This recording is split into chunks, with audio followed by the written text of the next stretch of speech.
അങ്ങനെയുള്ള ഉത്തമമായ പേരുകളാണ് അള്ളാഹുവിൻ്റെ എല്ലാം. അതുകൊണ്ട് തന്നെ നമ്മൾ ഈ അസ്മാഉൽ ഹുസ്ന നമ്മൾ ശരിക്കും പഠിച്ചിരിക്കണം. അസ്മാഉൽ ഹുസ്ന പഠിച്ച് ആ പേരുകൾ അള്ളാഹുവിനോട് മുൻനിർത്തിയിട്ട് നമ്മൾ അള്ളാഹുവിനോട് ഇരക്കുന്ന, അള്ളാഹുവിനോട് തേടുന്ന അവസ്ഥ വരണം. നമ്മൾ പറഞ്ഞില്ലേ, എപ്പോഴും ഞാൻ നമ്മളൊരു അത്ഭുത ചരിത്രം വായിക്കണ അതാണ് ഈ അസ്മാഉൽ ഹുസ്നൻ്റെ മഹത്വം. അത് വെച്ചിട്ട് നമ്മൾ ദുആ ചെയ്തിട്ടുണ്ടെങ്കിൽ അതിൻ്റെ ഒരു ബർക്കത്ത്. അൽ മൗല എന്നുള്ള പേരിനെ കുറിച്ച് നമ്മൾ പറയല്ലേ.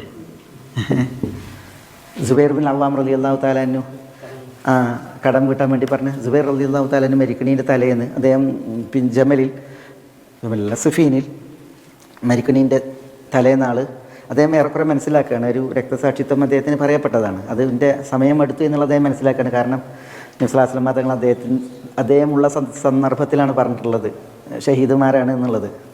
അപ്പോൾ സുബൈറിനറിയാം അദ്ദേഹം മരിക്കും എന്നുള്ളത്. അതുകൊണ്ട് മകൻ അബ്ദുള്ളയെ വിളിച്ചിട്ട് പറയാണ്, എൻ്റെ കടക്ക വീട്ടണം, അതാണ് എനിക്ക് ഏറ്റവും വലിയ ടെൻഷനുള്ള വിഷയം.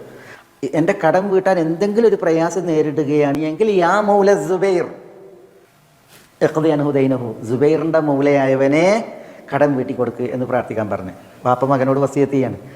അപ്പോൾ അബ്ദുല്ലാഹി ഇബ്നു സുബൈർ ചോദിക്കണം, വാപ്പ ആരാണ് മൗല സുബൈർ? അപ്പോൾ പറഞ്ഞു കൊടുക്കണം, അള്ളയാണെന്ന് പറയും. അങ്ങനെ വാപ്പാൻ്റെ രക്തസാക്ഷിത്വം നടന്നു. പിന്നെ അബ്ദുല്ലാഹി ഇബ്നു സുബൈർ ഇത് ഏറ്റെടുത്ത് അല്ലേ. അബ്ദുല്ലാഹി ഇബ്നു സുബൈർ ഏറ്റെടുത്തിട്ട് ആ കടം വീട്ടി 4 വർഷത്തോളം എന്ത് ചെയ്തിട്ടുണ്ട്, അദ്ദേഹം ഹജ്ജ് സീസണിൽ ആളുകളോട് വിളിച്ചു പറഞ്ഞിട്ടുണ്ട്, സുബൈർ ആർക്കെങ്കിലും വീട്ടാനുണ്ടോ എന്നുള്ളത്, വാപ്പ് വീട്ടാനുണ്ടോ. അങ്ങനെ കടങ്ങളൊക്കെ വീട്ടി അപ്പോഴൊക്കെ അദ്ദേഹം ഇത് പറയുമായിരുന്നു, യാ മൗല സുബൈർ ഇഖ്ദി അൻഹു ദൈനഹു എന്ന് പ്രാർത്ഥിക്കുമായിരുന്നു എന്നാണ്. അള്ളാൻ്റെ ആ മൗല എന്നുള്ള അള്ളാഹു രക്ഷാധികാരി, അള്ളാഹു സഹായി, അള്ളാഹു സംരക്ഷകൻ എന്നൊക്കെയല്ലേ ഈ മൗല എന്നുള്ളത് അറിയിക്കുന്നത്. ആ ഒരു നാമം പറഞ്ഞിട്ടുള്ള ആ ഒരു ദുആയിൽ വിളിയിൽ അല്ലേ എല്ലാ കടവും വീട്ടിയെന്ന് മാത്രമല്ല വലിയൊരു സ്വത്ത് അനന്തരം എടുക്കാൻ മാത്രം ഈ മക്കൾക്കും അദ്ദേഹത്തിൻ്റെ ഭാര്യമാർക്കും ശേഷിച്ചു എന്നുള്ളതാണ്. അദ്ദേഹത്തിൻ്റെ മക്കൾക്കും ഭാര്യമാർക്കും ശേഷിച്ചു എന്നുള്ളതാണ്. അതിൻ്റെ ആ കണക്ക് പറയുമ്പോൾ അദ്ദേഹത്തിന് 4 ഭാര്യമാരുണ്ടായിരുന്നു. അവർക്ക് 8-1, 4 ഭാര്യമാർക്ക് 8-1 സ്വത്ത് വരി. ആ 8-1 ഉണ്ടല്ലോ, ഈ 8-1 അതാണ് എന്ത് ചെയ്യേണ്ടത്, 4 ഭാര്യമാർക്ക് ഡിവൈഡ് ചെയ്യേണ്ടത് അല്ലേ. ഓരോ ഭാര്യമാർക്കും 12 ലക്ഷം കിട്ടിയെന്നാണ്. ഓരോ ഭാര്യമാർക്കും 12 ലക്ഷം കിട്ടി. അപ്പോൾ 8-1 എത്ര ആയിരിക്കും? 12 ഗുണിക്കണം 4, അത്ര ഉണ്ടാവും. അത് 8-1. അപ്പോൾ അതിൻ്റെ 7 ഭാഗം പിന്നെ എത്ര ഉണ്ടാവും? അത്ര സ്വത്ത് ആർക്ക് ശേഷിച്ചു എന്നാണ്? മക്കൾക്ക് ശേഷിച്ചു എന്നാണ്.